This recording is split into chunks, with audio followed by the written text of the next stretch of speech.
जैसा कि दोस्तों आप सबको तो पता ही होगा कि प्रमोद प्रेमी और खेसारी भैया में थोड़ा अभी विवाद हो गया है। सिर्फ आरा और छपरा को लेके जो मुर्गिया के ऊपर गाना आया हुआ है, वहीं पर हम आपको बता दें कि रेणु जी ने कहा है कि अगर ये दोनों ही गाने इतने हिट हो रहे हैं तो दोनों गानों को कटवाने की कोई ज़रूरत नहीं है। पवन सिंह ने प्रमोद भैया खेसारी भैया का साथ देते हुए कहा कि अगर खाना कॉपी हो गया है देखो इसे, लेकिन आगे से ऐसा ना हो, क्योंकि अगर ऐसा होगा भोजपुरी इंडस्ट्री में तो कोई भी आगे नहीं बढ़ पाएगा, क्योंकि दूसरे की चोरी करके कोई आगे नहीं बढ़ सकता, बल्कि हम अपनी भोजपुरी इंडस्ट्री को बहुत ही पीछे ले जा रहे हैं। तो कृपया करके कोई भी ऐसा ना करे। संतोष रेणु का भी यही कहना है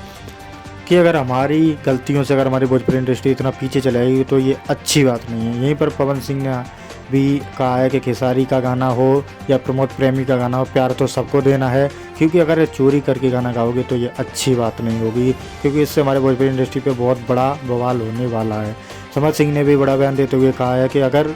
मतलब गलती हो गई है तो उसको एक्सेप्ट करे एक लोग, लेकिन अगर ऐसा नहीं करते, अगर चोरी करके ऐसा सब कुछ करना चाहते हो तो हम अपने भोजपुरी इंडस्ट्री को बहुत ही पीछे लेके जा रहे हैं और इसे कभी आगे नहीं लेंगे।